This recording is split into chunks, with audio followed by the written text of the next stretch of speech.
अत्याचार का उत्तर अत्याचार से देना बिल्कुल वैसा ही है जैसे अग्नि को अग्नि से बुझाने का प्रयास करना। अत्याचार का दंड अवश्य देना चाहिए, पर केवल अत्याचारी को, पापी को, उसके परिवार के सदस्यों को नहीं।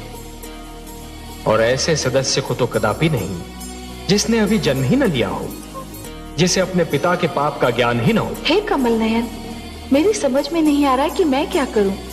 एक और कयाधु की कोख में पलते बालक को लेकर मैं चिंतित हूँ, तो दूसरी ओर निर्दोष मानवों पर हो रहे अत्याचार को देखकर मैं व्याकुल हूँ।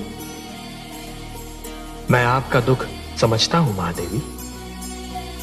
यदि ऐसी स्थिति बन जाए कि दो परस्पर विरोधी गुटों की लड़ाई में दोनों ही पक्षों के केवल निर्दोष और असहाय तत्व ही अत्याचार और आतंक के लक्ष्य बन जाएं, तो हर उदार मन तड़प उठता है।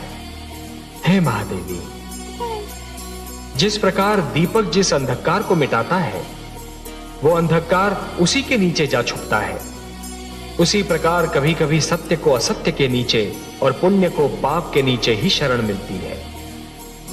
एक पापी सत्य को संसार से मिटाने की धुन में यह भूल जाता है कि सत्य तो वहां भी पल सकता है जहां कभी उसने सोचा ही न था। महादेवी, मैं समस्त संसार को यह बताना चाहता हूं कि कोई भी व्यक्ति जन्म से सुर या असुर नहीं होता। उसे सुर या असुर बनाते हैं उसके कर्म, उसका चरित्र और उसकी प्रवृत्ति। हे महादेवी, जिस प्रकार वृक्ष पर उगने वाले पुष्प और फल आवश्यक नहीं कि उसी रंग के हो जिस रंग का वृक्ष है, उसी प्रकार आवश्यक नहीं कि हर पुत्र कर्मों में, चरित्र में और प्रवृत्ति में अपने पिता के समान हो।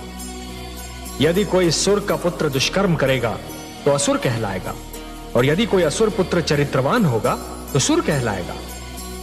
परंतु हे सर्वेश्वर, क्या अच्छा न होता कि हिरण्यकशिपु का पुत्र किसी देव पुरुष के घर में जन्म लेता? हाँ, तब तो ये एक साधारण घटना बन जाती ना महादेवी। ये कहानी इतनी रुचिकर न बन पाती। एक अच्छा कथाकार अपनी कहानी में ऐसे तत्व लाता है, ऐसे मोड़ लाता है जो असाधारण हो, जो असंभव लगते हो, जिनके विषय में पहले कभी किसी ने सोचा ही ना हो। तभी तो एक अनुपम कथा जन्म लेती है ना। देखा आपने महादेवी, देखा विधि का न्याय। आह्लाद ने प्रहलाद को मारने के लिए सर्प को शस्त्र बनाया था, परंतु वह स्वयं मृत्यु के घर जा पहुंचा। षड्यंत्र कभी नहीं फलता महादेवी, षड्यंत्र कभी नहीं फलता। सिंहिका ने अहंकार को षड्यंत्र का एक अंग बना लिया था, और स्वयं आह्लाद उस षड्यंत्र